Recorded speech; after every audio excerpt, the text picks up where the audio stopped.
Let's talk about hormone replacement therapy, the fear-mongering that is being fed to women around HRT at the moment, and how that could be affecting your health from a mind-body medicine perspective, from an energy medicine perspective, from a metaphysical perspective.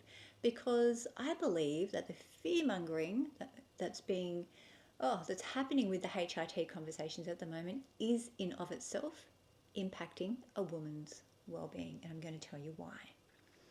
Firstly, let's acknowledge that if you are in your 40s, particularly mid 40s or older, you are being bombarded with conversations at the moment revolving around hormone replacement therapy.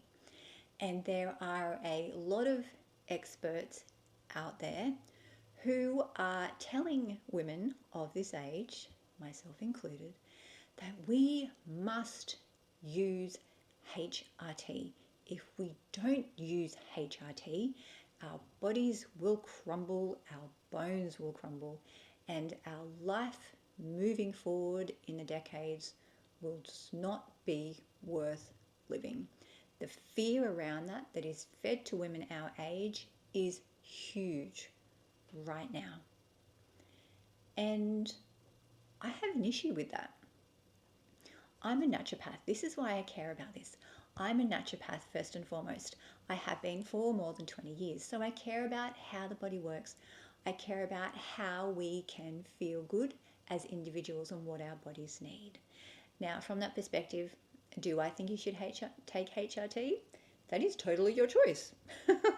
We are all individuals with a very individual biochemical makeup. We need to consider everything from a very unique perspective for each person. So, hey, that's your choice. Whatever you choose, I'm cool with that. In addition to being a naturopath, I am also a very big fan of mind-body medicine, and I have been using this perspective in my work for almost as long as I've been practicing. I jumped into the metaphysical world at 19 when I really needed to heal from some issues that mainstream medicine could not help me with, and yes, they did definitely change my life. But in addition to being a naturopath, I'm also a human design analyst who specialises in human design for health. And what that means is that I specialise in understanding how the energetics in your natal soul blueprint, the energetics in the collective, are influencing your anatomy, your physiology, and your biochemistry. It's a form of metaphysics, basically. Now, what I am observing from all of these fear-mongering conversations is the impact underneath these words that are being spoken and these things that we are hearing regularly, the impact that they are having on us from a invisible, unconscious perspective. Now, what I'm talking about is you know that words have power. Okay, if you're involved in mind, body medicine, energy medicine, metaphysics, you know that words have power. You know that everything is energy. You know that your thoughts have power. Your emotions have power. And this relates to Louise Hay's work. You'll also see a lot of this in Annette Noontill's work. And here's a good one. I have a book from Cushing Smith. He is a metaphysics doctor. This one was published in 1962. That is way before I was born. Now, all of these books talk about bones from a similar perspective, from a similar metaphysical perspective. But so does this one from Inna Segal. It also talks about your bones from a metaphysical perspective. And I'm going to read to you what she says about bones. And as I do that, I want you to think about how that may relate to the HRT conversation that's happening at the moment, specifically the fear-mongering that is being fed to many of us, okay? Bones degrade when you do not honour yourself and your body. So if we're talking about osteopenia, osteoporosis, if you don't honour what you truly want for yourself without being fed information from the outside world that significantly influences what you want to do, if you can't connect with yourself first and decide what that is, I'm going to say that whether you choose to take the HRT or not,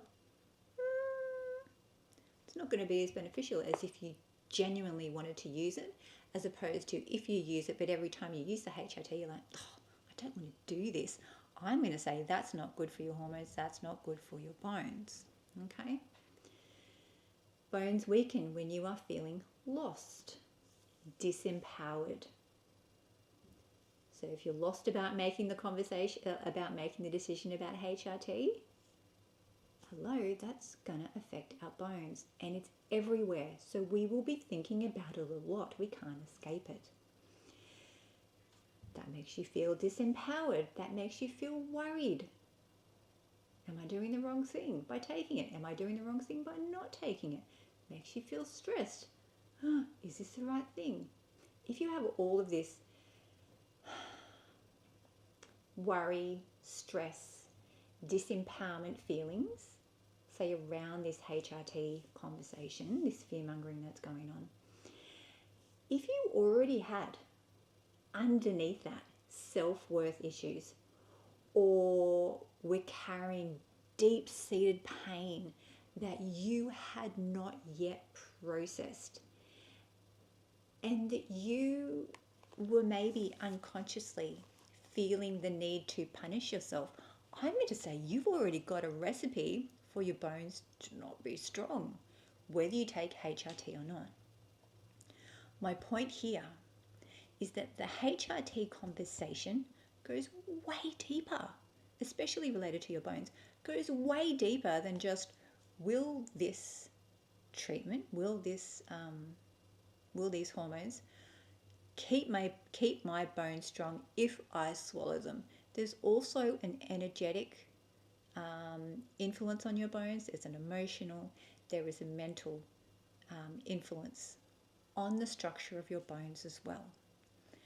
From a human design for health perspective, which is my specialty, I believe that human design gate 48, which lives in the spleen, specifically relates to our bones. If you're into human design, please grab your chart, see if you have this. Now, human design gate 48 is one of my favorites because it's about diving deep into a topic to explore it and really understand it, and being open to this metaphysical world from all its perspectives. Hello, it's kind of the conversation we're having now. But in its shadow side, the gate 48 has a fear